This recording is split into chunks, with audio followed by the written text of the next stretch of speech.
Alors bonjour à toutes et à tous, nous venons d'aller chercher cette magnifique GT40 Extra Wide Body Gulf à Monaco. Nous avons été chercher ça comme nous le faisons pour tous nos clients sans frais, c'est-à-dire que ça fait partie de notre service.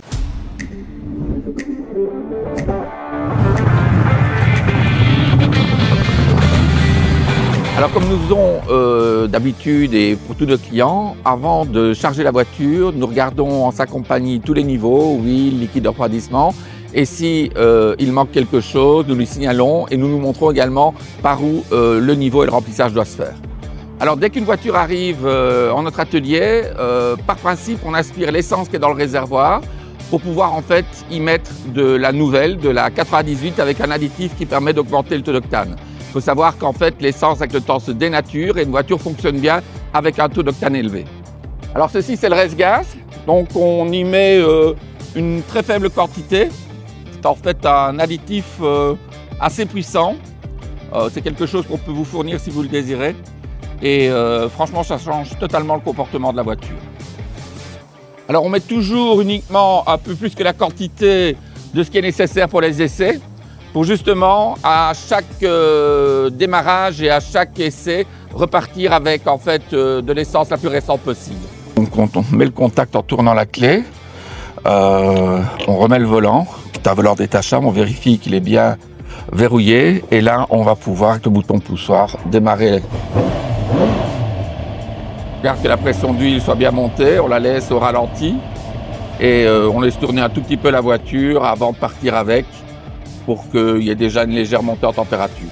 Une sonorité qui est incroyable, ça met vraiment tous les sens en éveil. C'est une voiture de bad boy, c'est une voiture vraiment très rock'n'roll.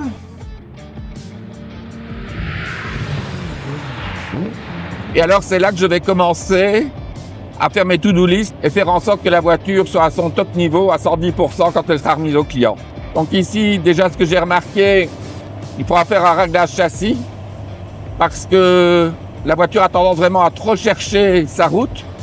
Donc on va faire hauteur de caisse, pesage des roues et géométrie avant-arrière. Voilà.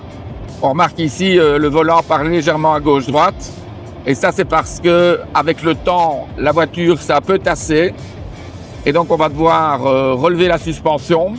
Si ça commence à monter, donc on peut commencer à pousser. La voiture a besoin d'être dégorgée. C'est aussi la raison pour laquelle on met de la nouvelle essence. Vous avez vu à l'accélération ici, on a quelques cafouillements de la voiture. Ici il n'y a aucun bruit. Donc ça c'est déjà bien parce que c'est une voiture qui est montée sur des rotules uniball. Donc c'est-à-dire qu'il n'y a pas en fait de cylindre bloc caoutchouté, donc c'est du métal sur métal, donc c'est ce qu'on utilise sur des voitures de course. Vaut mieux sur une route mouillée comme celle-ci, rester comme je le disais tout à l'heure assez humble dans l'accélération.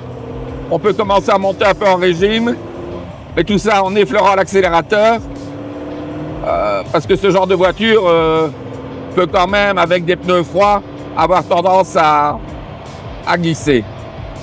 La sonorité est magnifique.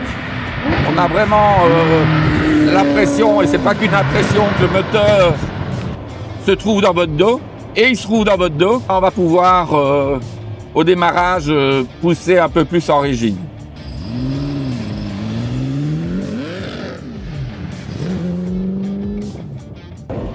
On rétrograde. Voilà, là on peut commencer à accélérer. On tient un régime assez élevé pour justement renettoyer les bougies. Freinage exceptionnel. Alors voilà, donc une trentaine de kilomètres d'essai à tous les régimes, sur tout type de revêtement. Tout fonctionne parfaitement.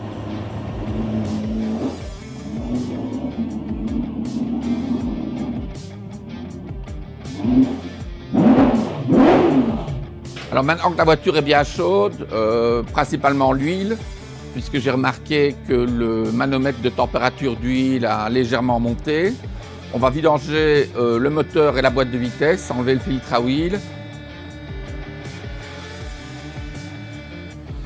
Alors voilà, en fait le carter est vraiment bien chaud. Donc on va pouvoir vidanger et on va la basculer. On va la basculer de façon assez importante. Et en faisant ça, ça nous permet de sortir facilement encore 1 litre à 1,5 litre d'huile. On va le laisser comme ça quelques heures. Après ça, on va rouler à peu près une 50aine de kilomètres avec. Et puis elle partira en carrosserie et là on va recommencer une nouvelle vidéo pour vous montrer ce qu'on fait avant de rendre une voiture à un client. On veut la rendre aussi belle que ce qu'elle n'était quand elle est sortie d'usine.